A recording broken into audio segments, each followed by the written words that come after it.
Only in owning less do we truly become free. The fewer things in hand, the lighter the heart. To have little is not lack. It is spaciousness. The moment you separate what you need from what you want, life becomes simple. Non-possession is not an empty hand, but a clean one. Only those who know how to let go can begin anew. Own a thing, and in time it owns you. Having much and living well are not the same thing. Where something is released, the wind moves in, and where the wind moves, life stirs. It is the size of the heart, not the size of one's holdings, that shapes a life. The hand that lets go is the hand that receives more. Non-possession is not poverty, it is a choice. The truly wealthy are those content with little.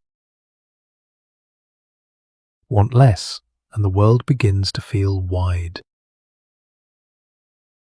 Possession seems to bring comfort, but it often multiplies worry instead.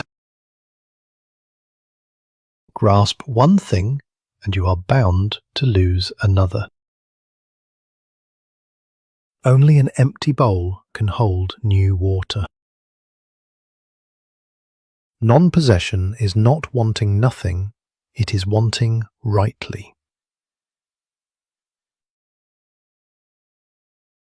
A light load makes for a long journey.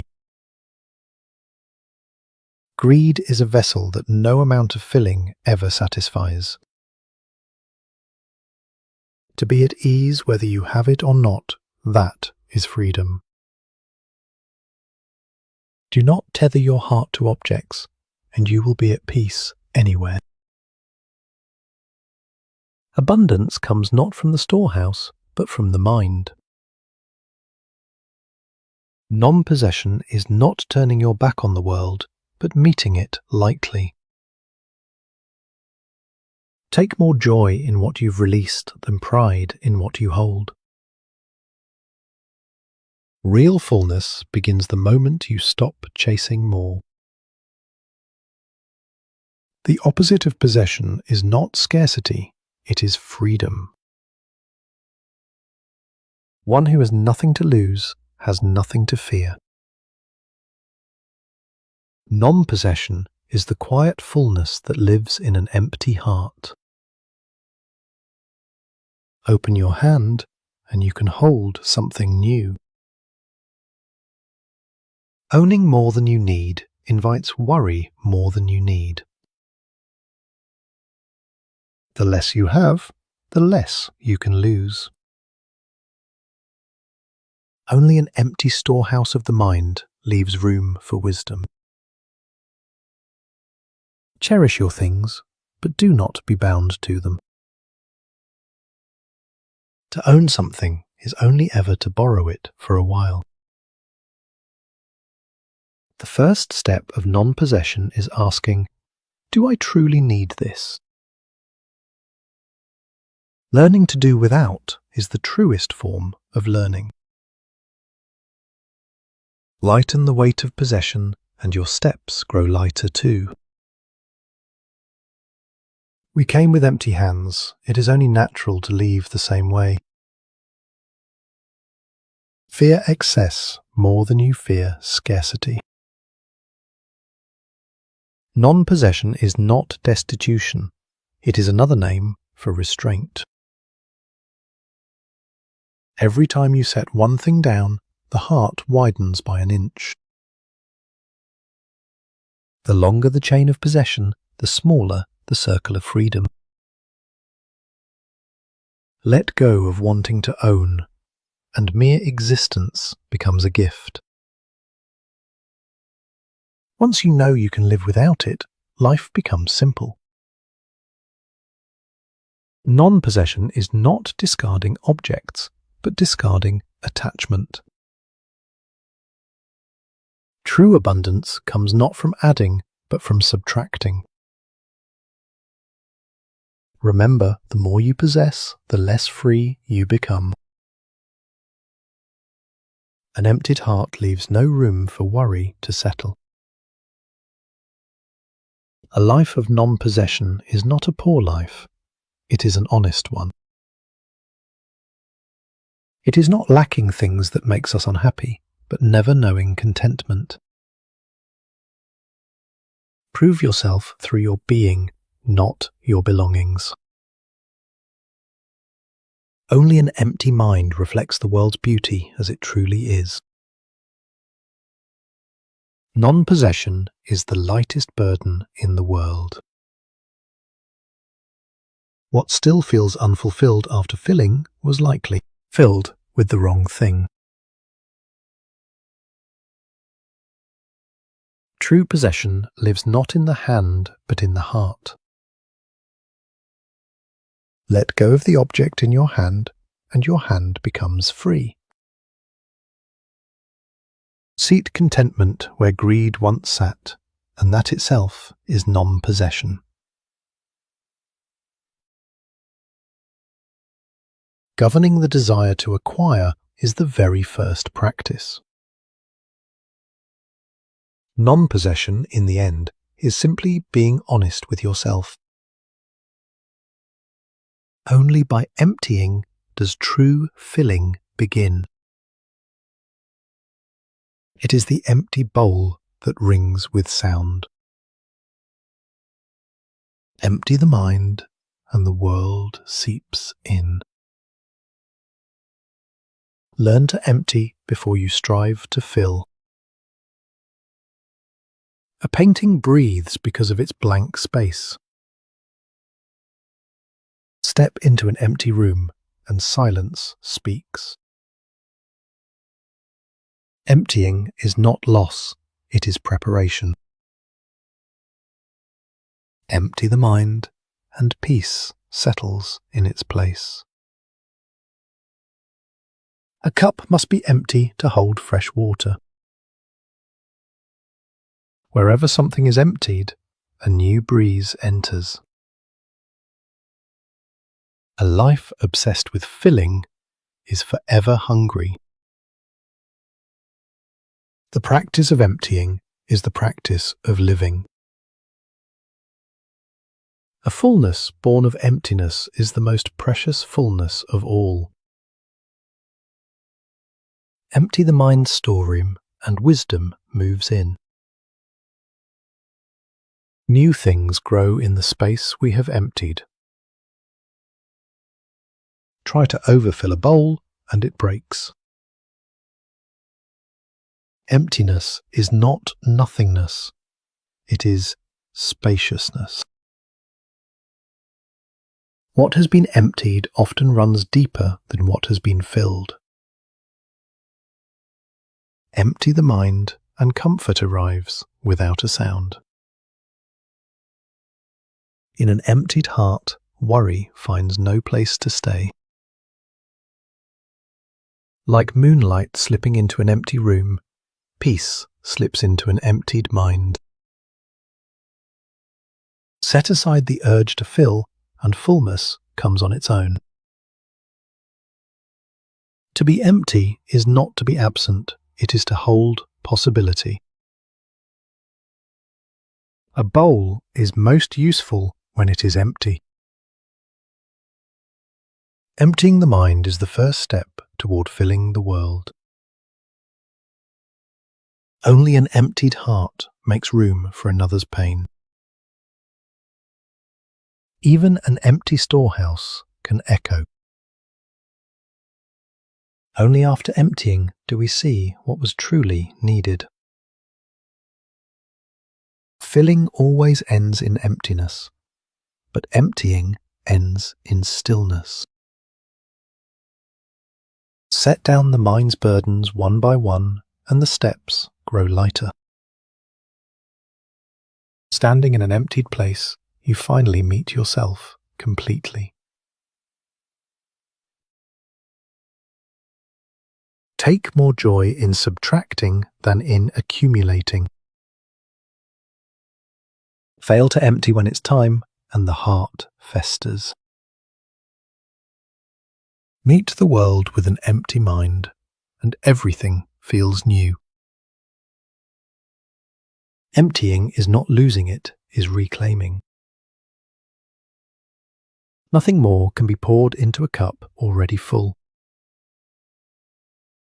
The moment the mind empties, even a heavy day grows light.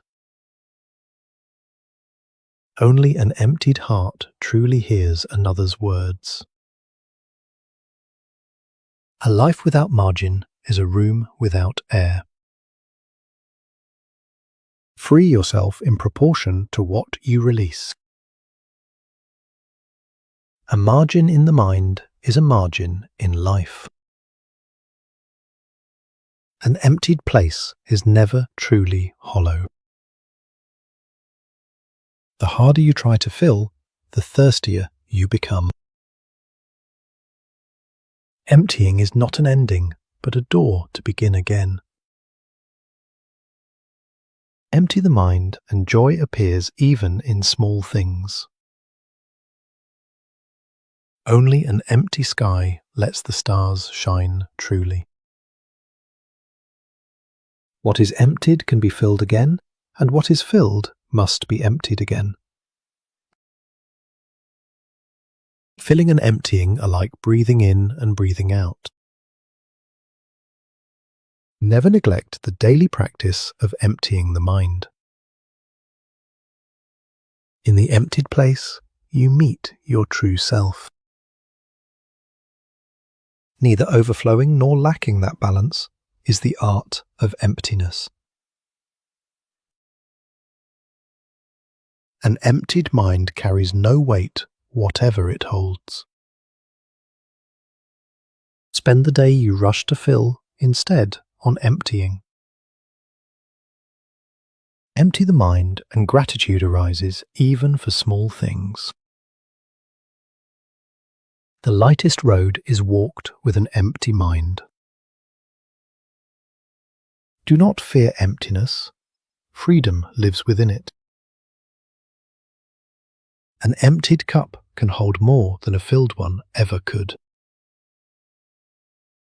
Leave the door of your heart empty, and anyone can enter freely. In the emptied place, silence finally speaks. An empty mind is, in truth, the fullest kind of fullness.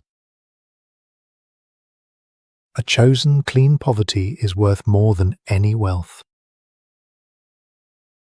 Sharing does not begin once you have enough. It begins now. Fear greed more than you fear poverty. The sharing of one who has little is often the deepest sharing of all.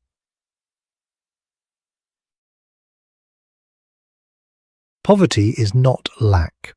It is another name for simplicity. A hand that shares may be poor, yet the heart behind it is rich.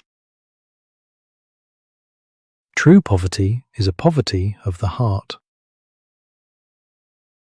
However little you have, there is always something to share.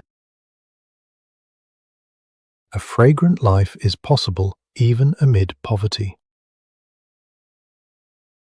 Sharing begins in the heart, not in what is left over. Chosen poverty is not shame, it is dignity. If you cannot see your neighbour's want, your own abundance is incomplete. One can live poor and still give generously. Sharing is not a loss, it is a way of filling yourself. Within a clean poverty, a person becomes freer, not smaller. It's not that we lack the means to give, we lack the heart to give. Be ashamed of greed, not of poverty. A life of sharing outlasts a life of hoarding. Count what you can share, not merely what you own. A life of quiet poverty is the most refined luxury there is. Sharing knows no measure of size, only measure of heart.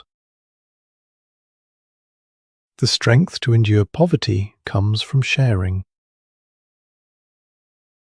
The truly wealthy are not those who own the most, but those who give the most.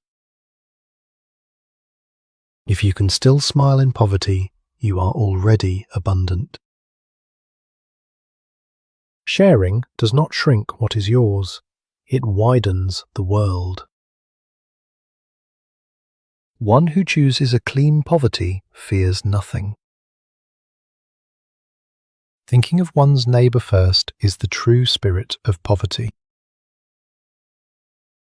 Only the object shrinks when shared, the heart grows larger. One can be poor and still keep one's dignity. Sharing is the only way possession is truly completed. Own much, yet share nothing, and in the end your hands are empty.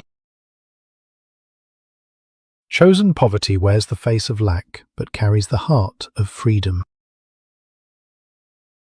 Sharing is already complete in itself, even if nothing returns. Ease within poverty outweighs anxiety within wealth. To one who knows how to share, even poverty feels light. A clean and poor life is more fragrant than a wealthy but murky one. Sharing is not calculation, it is a habit of the heart. However poor you are, keep the door of your heart open. Sharing, strangely, makes the giver lighter, not lesser. Being content with what you have and seeking what to share, that is wisdom. True poverty is having no heart left to share with. The scale of sharing is set by the heart, not by wealth. Do not be ashamed of poverty, be ashamed of failing to share. Clean poverty makes a person humble. Sharing is not loss, it is liberation. Remember what you gave more than what you own. In a poor but honest heart, there is nothing to fight over. Sharing is, in the end, the greatest gift you give yourself. Remember, even a poor temple can be the most fragrant one. Sharing begins with picturing your neighbour's face. A poor but generous heart is the true mark of wealth. Once sharing becomes habit, poverty no longer frightens. Chosen poverty is not enforced lack, but a voluntary choice. Sharing is not shrinking your portion, it is learning to live together. Keeping dignity within poverty, that, too, is practice. Wherever there is sharing, there is warmth. A person becomes truly confident when unashamed of clean poverty. Sharing is the quietest way we save one another. Poor in things but rich in heart, that is enough. A life of sharing, in the end, enriches the one who shares. Solitude is not loneliness, it is an encounter with oneself. Time spent alone deepens the time spent together. In silence, the most honest voice is heard. Do not fear solitude within it, you meet yourself. The more one speaks, the louder the noise within. Walking alone, we finally discover our own stride. Silence is not empty, it is full. Solitude is a mirror that makes us look at ourselves. What is truly felt is often what goes unsaid. A person is most honest when alone. Fail to endure quiet time, and you fail to endure yourself. Only one who learns silence learns how to truly speak. The end of solitude is, in the end, fellowship with others. Learn to be alone, and you learn to be together. In silence, the noise of the mind settles. Solitude is not escape, it is preparation. Even in wordless time, learning continues. Sitting alone, we finally see our own face. One who can be silent is truly wise. A heart forged in solitude can hold the whole world. A restless mind cannot see anything fully. Tame the fear of being alone before anything else. Silence often says more than words ever could. Only one who has endured solitude truly knows freedom. Speak less, and the heart finds more room. Time alone is the greatest teacher of all.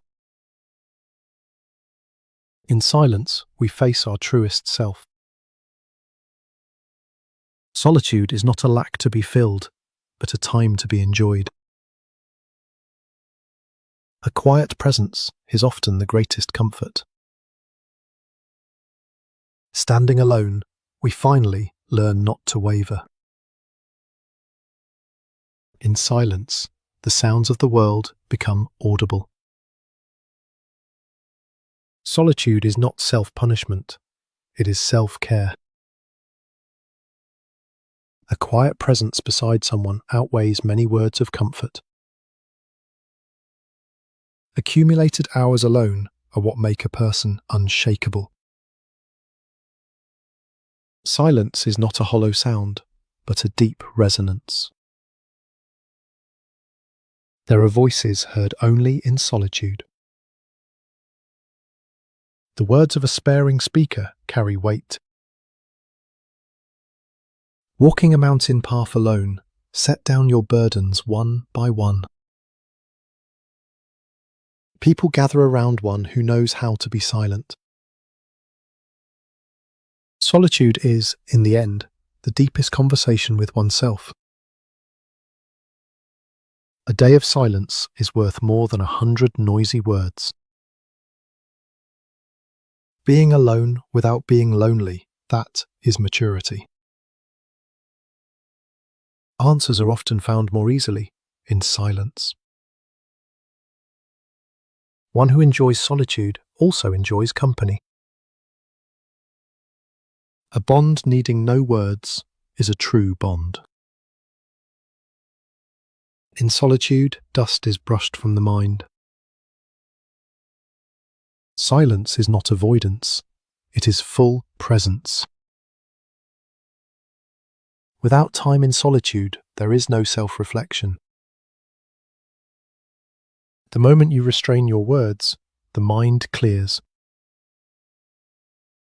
Time spent sitting alone is what ultimately protects you. True comfort grows within silence. Solitude is the only time we are wholly honest with ourselves. We learn more from silent mountains and trees than from speech. Only alone can we be entirely ourselves. In silence, we finally listen to the voice within. Solitude does not sever bonds, it deepens them. A glance conveys more than words, and silence more than a glance. Only one who has endured solitude can form a true relationship. In silence, impatience settles and wisdom rises. A mind unafraid of solitude is the sturdiest mind of all. A flower blooming is, in itself, a wondrous mystery of life. A falling leaf departs without regret, returning to the soil. The seasons demand nothing, yet teach the most honest lesson of all. Nature never rushes, yet it accomplishes everything. Do not hurry the spring, nor force away the winter. A tree lives fully wherever its roots have taken hold. The stillness of the mountains is greater than any commotion. Water flows toward the low places without contest. Be grateful even for the sound of dawn rain. Nature is ever abundant because it owns nothing. The wind is free precisely because it cannot be grasped. Do not grieve the falling leaf, a new one awaits its place. As the seasons turn, so too must the heart. To live is to yield the body to nature's flow. A bare winter tree is, in its own way, the most honest thing there is. A flower blooms whether or not anyone watches, and fades the same way. Before nature, every human artifice grows small. A branch heavy with snow survives by bending, not by resisting. A day in the mountains can feel longer than a year in the city. Nature stores nothing, and so it is forever new. Not resisting the change of seasons is the beginning of wisdom. Beneath the shade of a tree, one forgets the urge to possess. A river never looks back, it only flows forward. To live is to pass through 4 seasons, again and again. Dew gathers only briefly, yet in that moment it is whole. To resemble nature, first set down your impatience. Like a branch swaying in the spring wind, the mind that bends does not break. Wash the heart in birdsong, and the day grows clear. Nature teaches without words, we learn only in hindsight. Each season wears its own colour, just as each stage of life has its own purpose. Flowing water does not stagnate, and so it does not rot.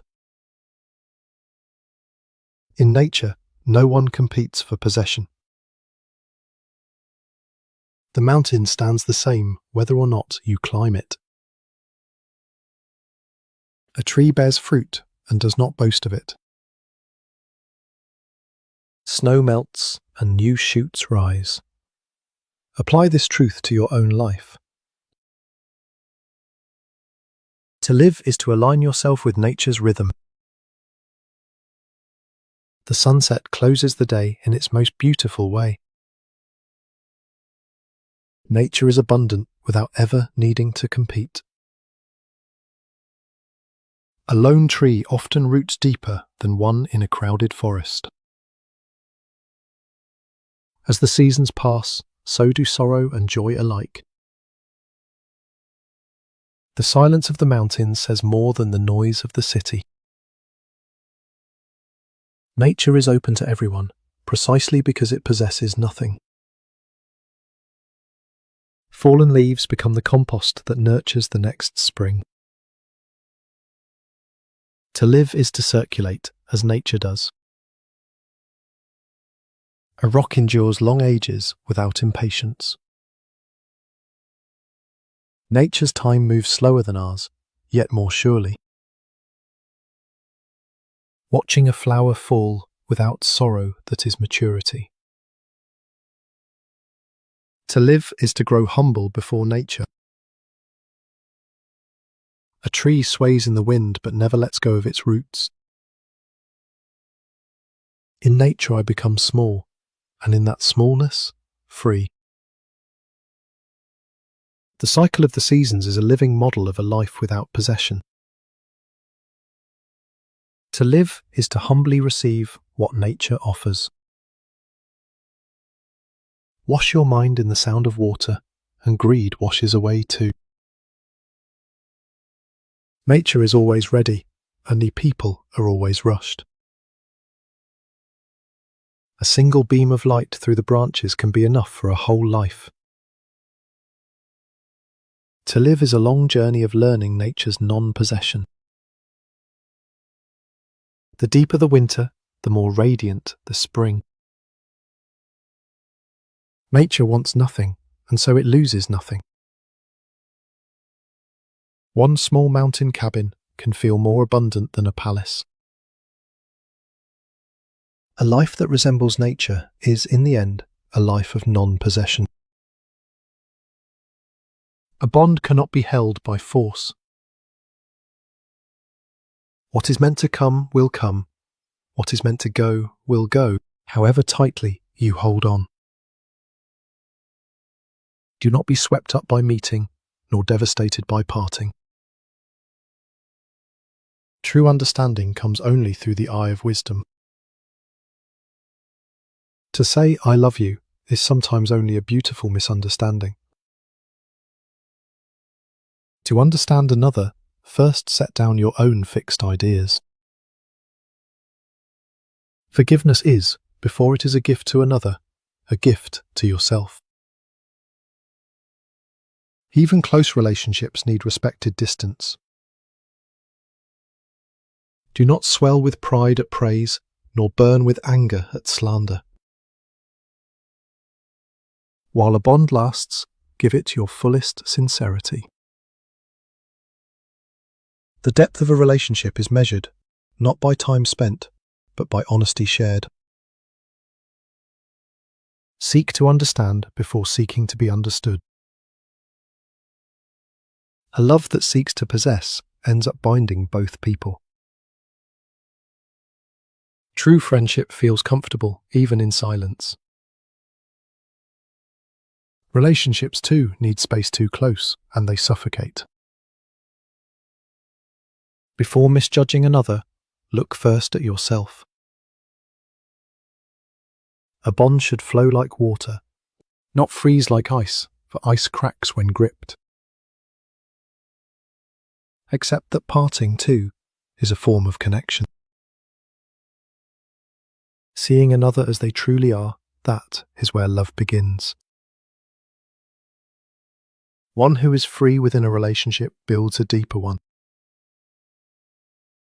Standing by someone speaks louder than saying, I understand. Try to possess a bond, and that bond slips away. When hatred rises, look first into your own heart. A relationship should be a margin for each other, not a burden. Sincerity arrives later than words, but it lasts far longer. Even between people, there must be a natural distance. A relationship forced into alignment eventually exhausts both sides. Do not try to hold on to a bond. Pour your sincerity into it instead. True harmony begins with accepting difference. Even those walking different paths may, in the end, arrive at the same place. Understanding cannot be forced, it can only be waited for. Not losing yourself within a relationship that is true love. Both praise and slander are often just one-sided misunderstandings. The moment you try to possess a person, the relationship begins to crumble. True closeness makes even silence between two people comfortable. Keep the door of the relationship open, but keep the door of attachment shut. Both hatred and love are, in the end, passing waves of the heart. The effort to understand another is, in itself, already love. Greet what comes and release what goes. Only one who can stand alone can truly stand together with another. Freedom from others' judgment is true freedom. True consideration begins with respecting another's place. The closer a relationship grows, the more courtesy it requires. Warmth between people comes from sharing, not from possessing. It's all right not to be understood. What matters more is the will to understand. Leave room in a relationship and misunderstanding naturally fades. The bond that stays by your side in sincerity is the most precious of all. Before trying to change another, examine yourself first. A bond deepens more when it isn't calculated. Freedom within a relationship means knowing how to let each other go. True love is not possession, it is respect. Being grateful even at the moment of parting, that is maturity. Accepting a person as they are, that is where relationship begins. A bond that isn't clung to often lasts the longest. A sincere silence outweighs 100 words of comfort. Do not rush in relationships. Time builds trust. Two different people can never become perfectly one.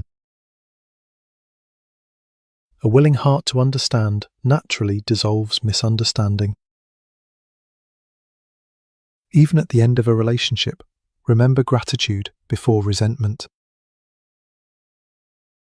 A true bond is not possession, but a shared journey. Release attachment, and freedom takes its place. The tighter you grasp, the further it slips away. That is the paradox of attachment. Freedom is a heart that fears nothing. Attachment wears the face of love, but its true nature is fear. One who knows how to let go is the strongest of all. Freedom comes not from having much, but from being bound to little. Untie the threads of attachment one by one, and the steps grow lighter. We chain our own minds, and yet we fail to unchain them ourselves. A free person is unafraid, even with little in hand. Attachment is, in the end, a prison we build for ourselves. The moment we let go, the heavy heart suddenly feels light.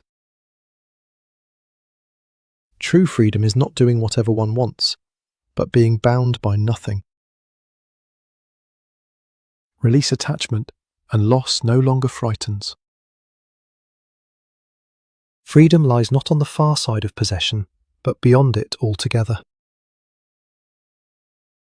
Open the grasping hand, and you can hold something new. One freed from attachment does not waver, whatever is lost.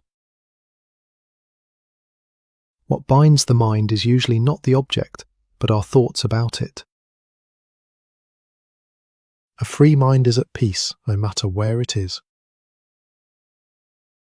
The moment attachment is set down, life feels as light as a feather. True freedom is contentment, even within lack. It takes courage to let go, and in that courage, true freedom is found. Attachment is like sand in the hand. The tighter the grip, the faster it slips. Freedom is not adding something, but subtracting something. A mind freed from attachment finally finds ease. A bound mind feels cramped even in the widest of spaces. A free person does not dwell on what is lost. Practicing the release of attachment is practicing the gaining of freedom. A free mind makes for a light body. Attachment is a futile grasp at what has already passed. Freedom, in the end, is fully dwelling in this present moment. Letting go is not giving up, it is choosing something greater. A mind freed from attachment meets everything with quiet composure. A free life carries its head high, even with little in hand. One who can govern attachment is the true strong one. Let go of what you tried to hold, and the heart fills instead. Freedom is not given from outside, it is drawn up from within. Set down the weight of attachment, and life becomes far easier. True freedom is a mind empty of any binding. Learning to let go is the greatest lesson of living. Only one freed from attachment can truly love. A free mind fears nothing, having nothing left to lose. A life clung to attachment is like a bowstring pulled forever taut. Freedom, in the end, begins with reconciling with yourself. Something greater often fills the place we have let go of. Free yourself from attachment, and the world appears differently. A free person is complete in being, needing no possession. Release the thread of attachment, and life feels as if it could fly. True freedom is measured not by what you own, but by what you are not bound to. Practice letting go, and fear too gradually fades. Only a mind without attachment can fully live in the present. A free heart does not dwell long on resentment or regret. Set down attachment, and the weight of life finally lightens. Freedom is the boldness to not fear loss. Let go, and only then do the hands become truly free. A step freed from attachment feels light in whatever direction it goes. A free life is, in the end, another name for non-possession. Never neglect the daily practice of releasing attachment.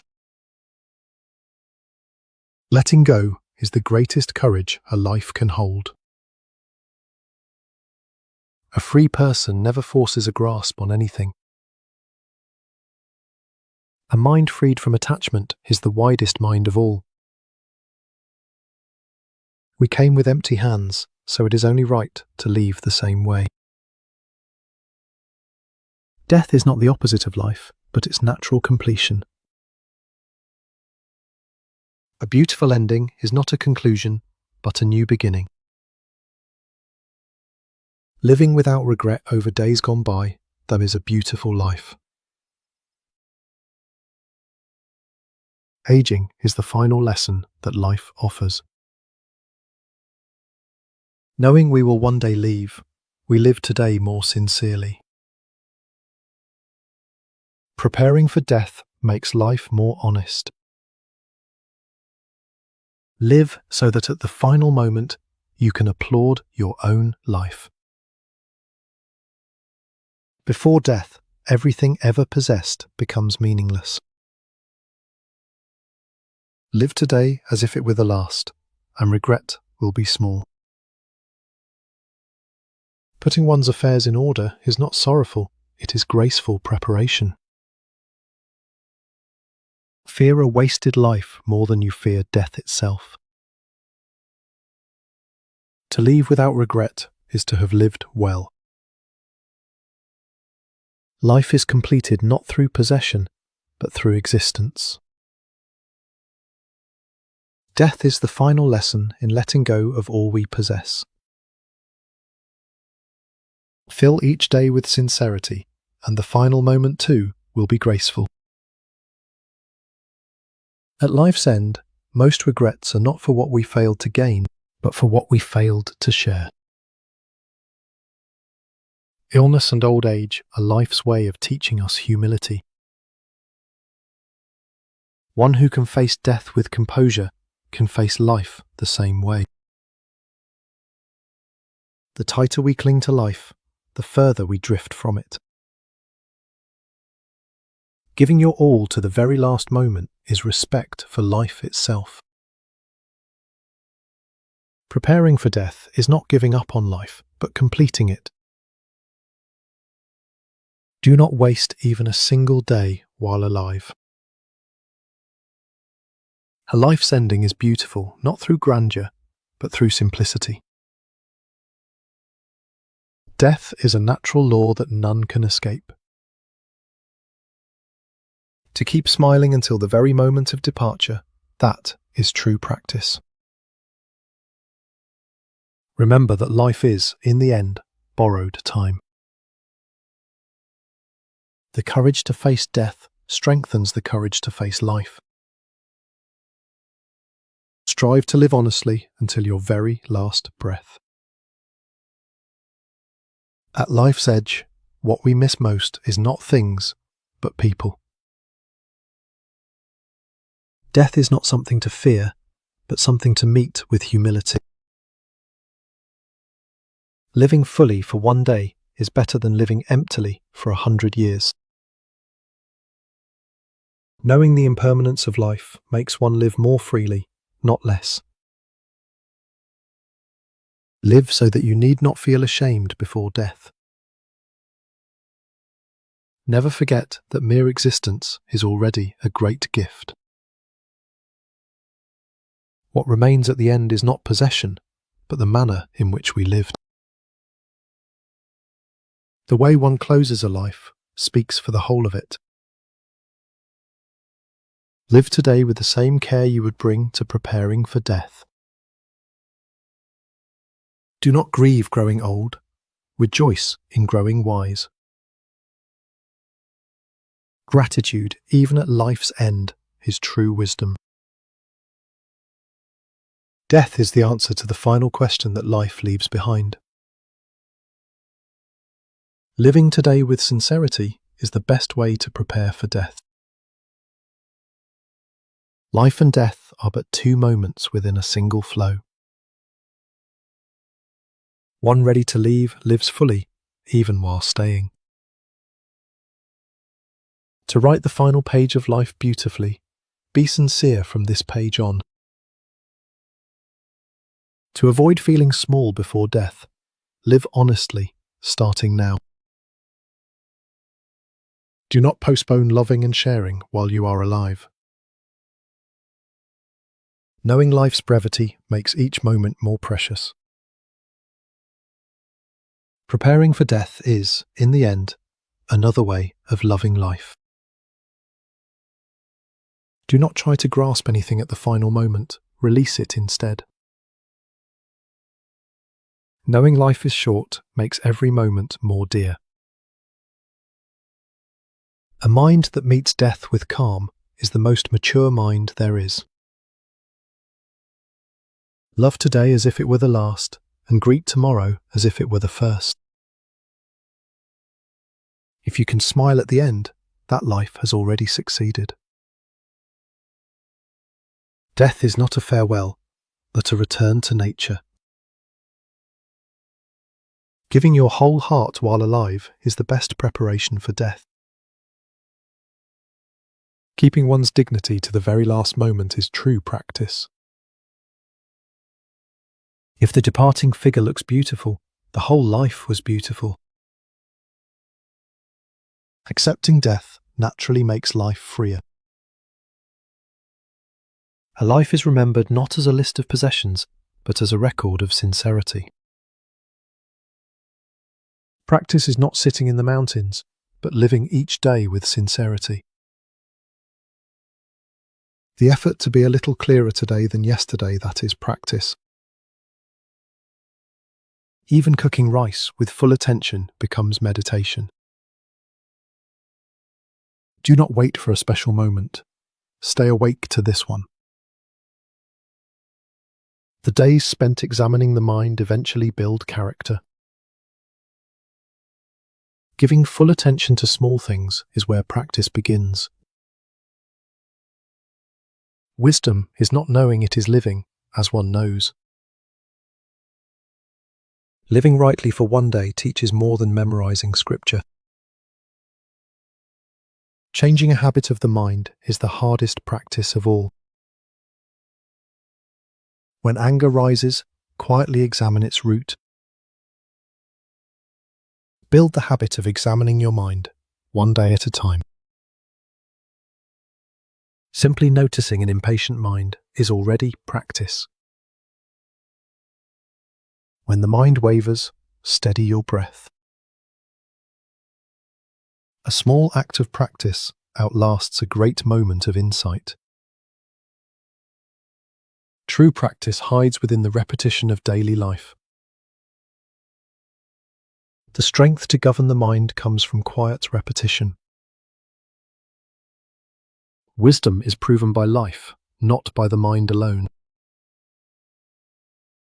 Practice is not suppressing anger, but understanding the mind that gives rise to it. Opening the day with a composed mind is the first practice of all. Tend the field of the mind daily, or weeds will grow. A wise person does not boast of knowledge, but shows it through action. Without governing the mind, learning brings little use. Small sincerities gathered together form great character. The time spent reflecting on oneself is the most precious time of the day. Learning is completed not in the mind, but in the body and in life. Practice is, in the end, the discipline of being honest with yourself. When the mind clears, the world too appears clear. Rather than judging the day's rights and wrongs, set your heart for tomorrow. The habit of quiet self-reflection makes a person steady. Wisdom shows not in grand words, but in a plain and simple life. Governing the mind is harder than governing the world. Striving to stay awake each moment is the posture of a true practitioner. One small habit can shift the direction of an entire life. One who governs their own mind gets along well with the world. Practice is not found in some special place, but right where you now stand.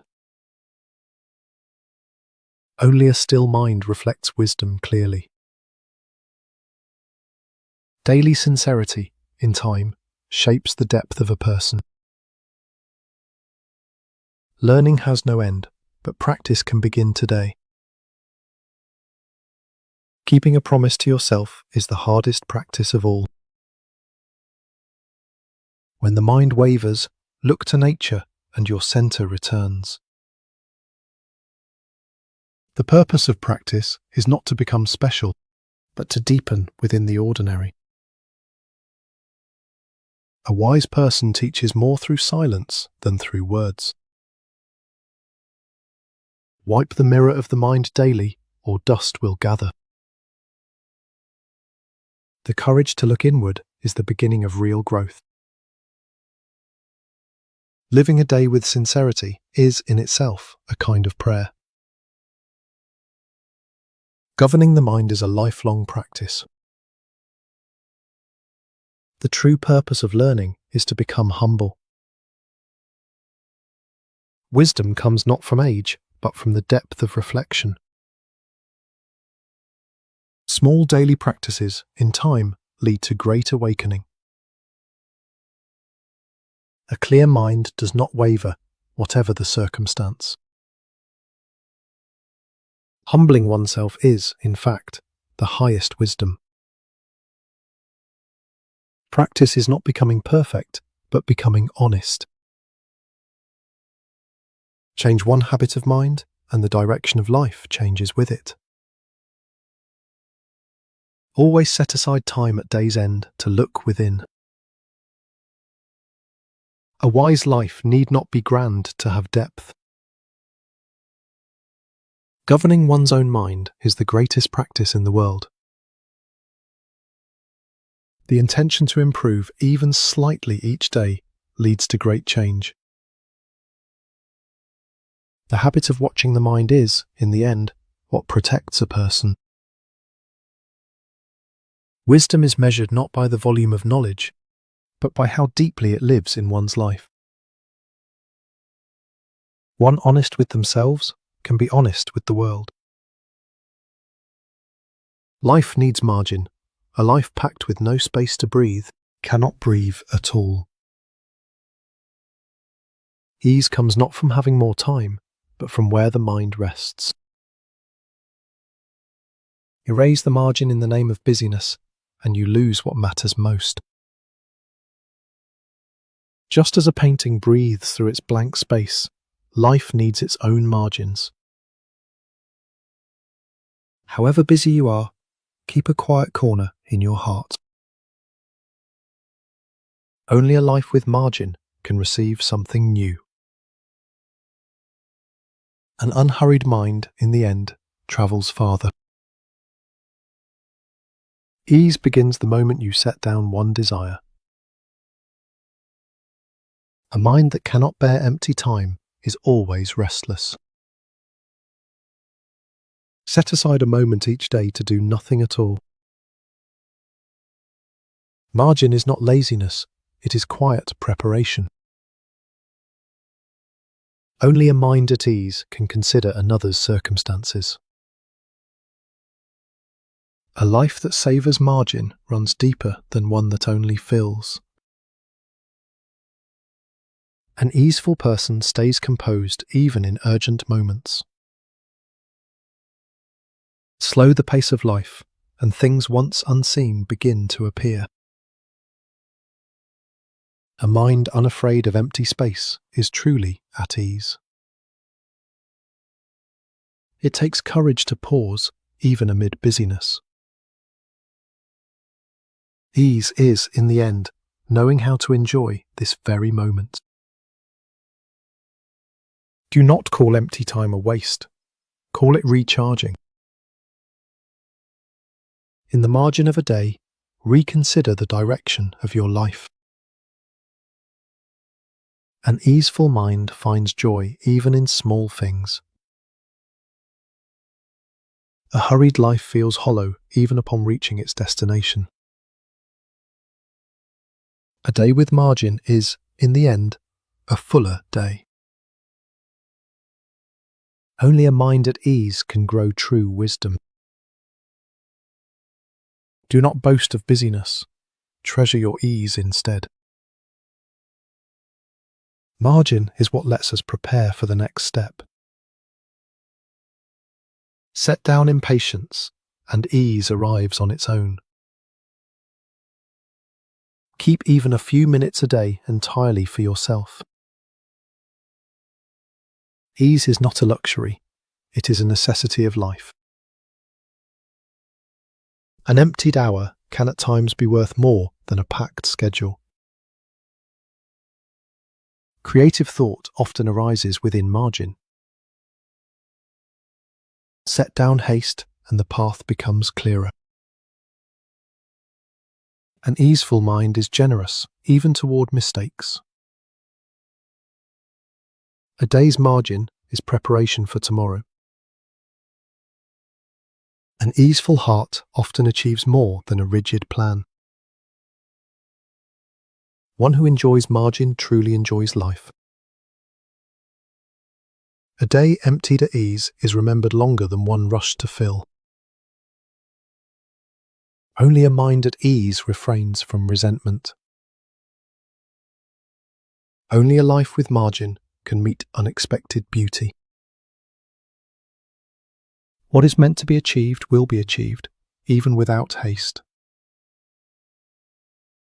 Ease is, in the end, trust in yourself. Slow the pace of a day even slightly, and the quality of life shifts. It is not empty time we should fear, but an empty heart. Within margin, we finally meet our true self. Beside an easeful person, the heart too grows calm. Life's margin is not waste, it is a chance to catch one's breath. Set down haste, and beauty begins to reveal itself. Only with margin does fragrance seep into a life. Do not try to fill every hour of the day, leave some of it empty. Ease is, in the end, completed when the heart grows spacious.